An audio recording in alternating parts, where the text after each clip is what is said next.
দেখুন প্রথমে আমি একটি কাগজ নিয়ে নিচ্ছি, এতেই সম্পূর্ণ ব্লাউজটি আমি ড্র করব যাতে কাপড় নষ্ট না হয়। আপনারাও চাইলে এটি করতে পারেন। ব্লাউজের লেন্থ নিয়ে নিচ্ছি, লেন্থ আমার 13 ইঞ্চ রয়েছে, তার সঙ্গে 1 ইঞ্চ এক্সট্রা নিয়ে নিচ্ছি 14 ইঞ্চ। 14 ইঞ্চিতে একটি দাগ দিয়ে নিলাম। এবার স্কেলের সাথে একটি স্ট্রেট লাইন কেটে নিচ্ছি। এইবার শোল্ডারের মাপ নেব। শোল্ডার যেহেতু আমার 13 ইঞ্চ রয়েছে, এটাকে 2 দিয়ে ভাগ করলে হয় 6.5 ইঞ্চ, তাই 6 ইঞ্চিতেই আমি একটা দাগ দিয়ে নিচ্ছি, হাফ ইঞ্চি কম দিয়ে। যেখান থেকে আমাদের শোল্ডার শেষ, সেখান থেকে আমাদের আর্মহোল শুরু হবে। আর্মহোলও আমি 6 ইঞ্চিতে একটি দাগ দিয়ে নিচ্ছি, একটি স্ট্রেট লাইন কেটে নেব।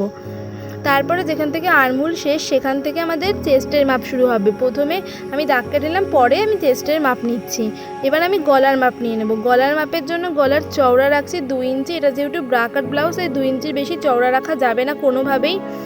এবার আমি লেন্থ নিয়ে নিচ্ছি গলার 6 ইঞ্চ। 6 ইঞ্চিতে একটা দাগ দিয়ে নিলাম। এবার আর্মহোল ড্র করব। আর্মহোল ড্র করার জন্য 1 ইঞ্চি ভেতরে একটা দাগ দিয়ে নিলাম। এবার আলতোভাবে সুন্দর করে হালকা হালকা ডট ডট ডট ডট দিয়ে আর্মহোলের শেপ দিয়ে নিচ্ছি। আমার আর্মহোলের শেপ রেডি হয়ে গেছে। এবার আমরা চেস্টের মাপ নেব। চেস্ট যেহেতু আমার 32 ইঞ্চ, তাই এটাকে 4 দিয়ে ভাগ করলে হয় 8 ইঞ্চ। সাথে আমি 2 ইঞ্চ এক্সট্রা নিচ্ছি সেলাই মার্জিনের জন্য। এবার এটা দাগ কেটে নিচ্ছি স্কেলের সাহায্যে স্ট্রেট লাইন। এবার আমি বেল্টের মাপ নেব। বেল্ট রয়েছে আমার 3.5 ইঞ্চ। বেল্টের জন্য 3.5 ইঞ্চি ওপরে দাগ দিচ্ছি, আর যেদিক থেকে ফিটিংস হবে সেদিক থেকে 3 ইঞ্চিতে একটি দাগ দিচ্ছি, দিয়ে 3 ইঞ্চি বরাবর স্কেলের সাহায্যে একটা স্ট্রেট লাইন কেটে নিচ্ছি। আমার কাটা কমপ্লিট। এইবার যেখানে আমি হাফ ইঞ্চ এক্সট্রা আছে ওই দিক থেকে বেল্টের সুন্দর একটা শেপ দিয়ে নিলাম। দেখুন এইভাবে আপনারা দেবেন। এবার আমি গলার মাপ নেব। গলার মাপ নেওয়ার জন্য ঠিক একইভাবে আর্মহোলের মতনই 1 ইঞ্চি ভেতরে একটা দাগ দিলাম। এবার ওই একই রকমভাবে ডট ডট ডট দিয়ে একটা গলার শেপ দিয়ে নিলাম। এবার যে ব্রাকাটের যে খাপ তৈরি হবে সেই খাপটা তৈরির পালা। এইবার 1 ইঞ্চি ভেতরে একটা, গলার দিক থেকে 1 ইঞ্চি ভেতরে এবং আর্মহোলের দিক থেকে 1.5 ইঞ্চি ভেতরে ও দিক থেকে বেল্ট রয়েছে সেদিক থেকে 6 ইঞ্চিতে একটা দাগ দিলাম। এবার এই ডট ডট ডট ডটগুলো, এবার এই পয়েন্টগুলোকে সুন্দরভাবে মিলিয়ে নিতে হবে। আমার কাছে মার্কার নেই, তাই আমি পেন দিয়ে করছি বলে এতটা ভালোভাবে হলো না। আপনারা এটাকে সুন্দরভাবে করে নেবেন। এবার আমরা 6 ইঞ্চির যে দাগটা হয়েছে সেটাকে 2 দিয়ে ভাগ করলে হয় 3 ইঞ্চ। 3 ইঞ্চিতে একটি দাগ দেবো, এটা হবে টেকিংয়ের পয়েন্টের জন্য। এবার ব্রাকাটের খাপটা তৈরি হবে যেখান থেকে বেল্ট শুরু হয়েছে সেখান থেকে না, যেখান থেকে তার হাফ ইঞ্চি নিচ থেকে মানে একটা দাগ আছে না, সেখান থেকে 3 ইঞ্চি উপরে একটা দাগ দিলাম। ওই সাইড থেকেও তাই 3 ইঞ্চি উপরে একটা দাগ দিয়ে নিচ্ছি। এবার যে 6 ইঞ্চির ভাগ করে যে 3 ইঞ্চি বেরিয়েছে মাঝখানে, সেইখান থেকে 2.5 ইঞ্চিতে একটি দাগ দিয়ে নিচ্ছি। 3 ইঞ্চির থেকে হাফ ইঞ্চি কমে মানে 2.5 ইঞ্চিতে একটি দাগ দিচ্ছি, যাতে আমাদের খাপটা সুন্দরভাবে তৈরি হয়। আপনারা যদি 3 ইঞ্চি দিয়ে দাগ দেন তাহলে আপনাদের খাপ কোনোভাবেই তৈরি হবে না। দেখুন আমি এঁকে নিয়েছি। এইবার এটাকে আমরা কোমরের মাপ নেব। কোমর যেহেতু আমার 30 ইঞ্চ রয়েছে, তাই এটাকে 4 দিয়ে ভাগ করলে হয় 7.5 ইঞ্চ। এর সঙ্গে 2 ইঞ্চ এক্সট্রা নিয়ে নেব 9.5 ইঞ্চ। 9.5 ইঞ্চিতে একটি দাগ দিয়ে নিলাম। এইবার এটাকে আমি স্কেলের সাহায্যে দাগ টেনে মানে জয়েন করে নেব সব ইয়েগুলো। আপনারা চাইলে দুটোই জয়েন করতে পারেন, আমি একভাবে মানে একটাই শুধু মানে লাস্টের যেটা আমার মার্জিন হলো সেটাকেই আমি জয়েন করলাম। এবার সুন্দরভাবে কেটে নেবেন। আমার কাটা কমপ্লিট। এটা আমাদের ব্যাক পার্ট বেরিয়ে গেল। ব্যাক পার্টটা প্রথমে আমি লাইলিনের উপরে কেটে নেব। দেখুন এটা আমার লাইলিন, যেহেতু আমি লাইলিন দিয়ে ব্লাউজ বানাচ্ছি তাই আমি লাইলিনের উপরেই ফার্স্টে কেটে নিচ্ছি। আমার লাইলিন এখানে রয়েছে 70 সেন্টিমিটার। এটাকে আমি দুভাগে মানে দুভাজে ভাঁজ করে নিয়েছি। যে দিকটা আমার খোলা সাইড সেই দিকটাই আমি দেখুন ওটাকে বসিয়ে নিয়েছি, এটা ফিটিংসের সাইডটা। এবার এটাকে একটা চকের সাহায্যে সুন্দরভাবে ড্র করে নিচ্ছি।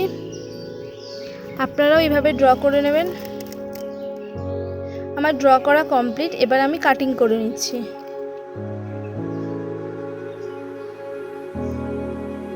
কাটিং করা হয়ে গেছে, আমার পেছনে পার্ট রেডি। এবার আমি পেছনের গলা করব, তার জন্য আমি 2 ইঞ্চিতে একটা দাগ দিয়েছি, সামনেও যেহেতু 2 ইঞ্চিতেই দিয়েছিলাম। এবার আমি গলার ঝুল নিয়ে নিচ্ছি পেছনের 8 ইঞ্চি। এবার 8 ইঞ্চিতে দাগ দেওয়ার পর এদিক থেকে আমি গলার চওড়া নিচ্ছি পেছনে 2.5 ইঞ্চি। এইভাবে একটা সুন্দর রাউন্ড শেপ দিয়ে নিচ্ছি। পেছনের পার্টের গলা আমার রেডি, মানে পিঠ আমার রেডি। আমার হয়ে গেছে পিঠ রেডি করা। এবার এটাকে পরে আমি কাপড়ে কেটে নেব। এবার যে ফর্মাটা কেটে রেখেছিলাম সেই ফর্মাটাকে আমি সুন্দরভাবে কেটে নিচ্ছি। দেখুন বেল্টের গায়ে লিখে দিলাম বেল্ট। এবার এগুলো কেটে নিচ্ছি। যাতে আমারও মনে রাখতে সুবিধা হয় তাই এগুলোকে আমি নাম্বার করে রাখি। আর আপনাদেরকেও যাতে বোঝাতে পারি তার জন্য আমি নাম্বার করে নিচ্ছি। ওটা হচ্ছে 1 নম্বর, যেখানে হচ্ছে আসল মানে যার সঙ্গে ঢুকতে হবে, এটা হচ্ছে ব্রা কাটের খাপটা উপরেরটা 2 নম্বর আর খাপের নিচেরটা 3 নম্বর, আর বেলটাকে আমি 4 নম্বর লিখে দিলাম যাতে আমাদের সবার মনে রাখতে সুবিধা হয়।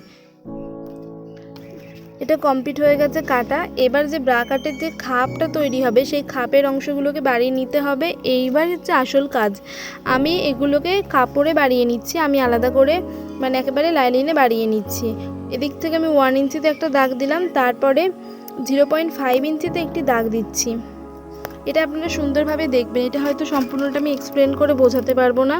আর যে শেপটা দেওয়া রয়েছে সেই শেপ অনুযায়ী মানে যেমন করে শেপ দেওয়া রয়েছে ঠিক সেইভাবে ড্র করে নিচ্ছি।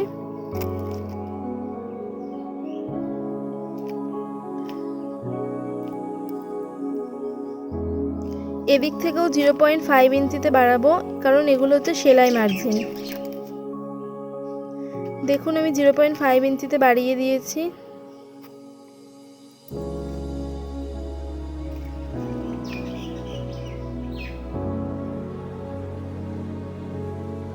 এদিক থেকে 1 ইঞ্চ বাড়াবো।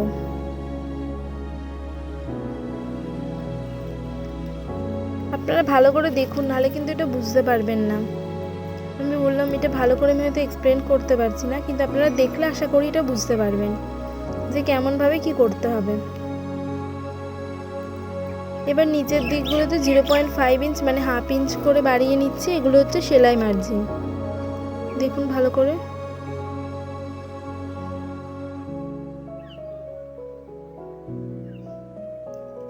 যেগুলো বাড়িয়ে নিয়েছিলাম এগুলো এবার সুন্দরভাবে ড্র করে নিচ্ছি।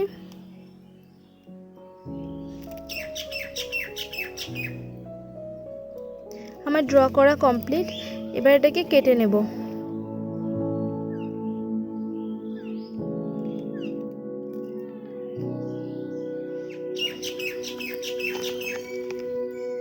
দেখুন আমি কেটে নিয়েছি। এটাকে যেহেতু আমি দুভাগে ভাগ করে রেখেছিলাম তাই আমার দুদিককার পার্টই বেরিয়ে গেছে একবারে।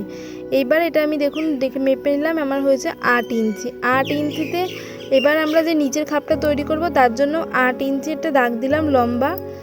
এইবার যেহেতু ওখানে আমরা 3 ইঞ্চি বাড়িয়েছিলাম তাই এদিক থেকে আমরা 3.5 ইঞ্চি করে বাড়াবো দুই দিকে। 3.5 ইঞ্চি বাড়াচ্ছি কারণ 3 ইঞ্চি হচ্ছে এমনি মাপ আর হাফ ইঞ্চি হচ্ছে এক্সট্রা সেলাই মার্জিন। এবার একটা সোজা স্ট্রেট লাইন কেটে নিচ্ছি। এদিক থেকে হাফ ইঞ্চি ডাউন করে দেব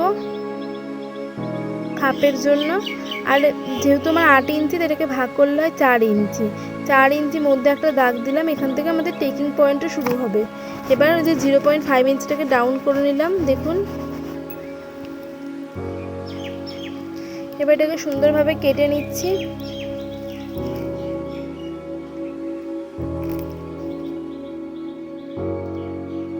যেই দিকটা ডাউন করেছি সেই দিকটা থাকবে হুক পট্টির দিকে। এবার এটাকে ভাঁজ করে নিচ্ছি কারণ এখানটায় টেকিং পয়েন্ট দেওয়া হবে। আমি যেহেতু চারিদিকে 1 ইঞ্চ করে বাড়িয়েছি তাই আমি টেকিং পয়েন্টও 1 ইঞ্চেই দাগ দেব। 1 ইঞ্চে আমি একটা দাগ দিয়ে নিলাম, দিয়ে এটাকে 1 ইঞ্চে দাগ দিয়ে নিচ্ছি টেকিং পয়েন্টের জন্য। দেখুন ভালো করে, ব্রাকাটে যে খাপ তৈরি হবে তার জন্য টেকিং পয়েন্ট দেওয়ার জন্য 1 ইঞ্চে দাগ দিলাম। এবার আমরা আর্মহোলের মাপ নেব। আমাদের আর্মহোলের মাপ নিয়ে নিলাম 9.5 ইঞ্চি। এবার আমরা হাতার কাটিং করব।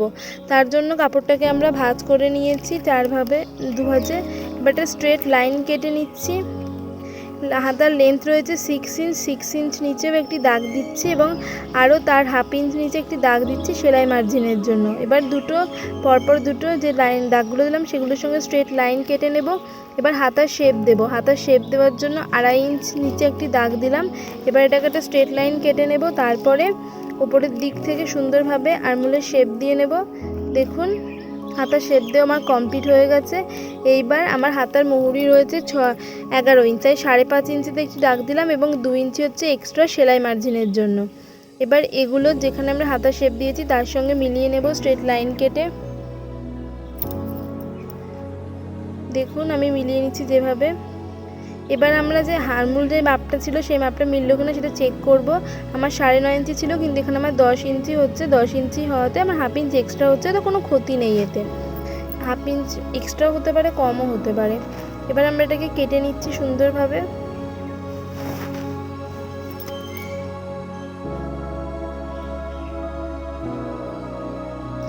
আমার হাতা কাটা কমপ্লিট।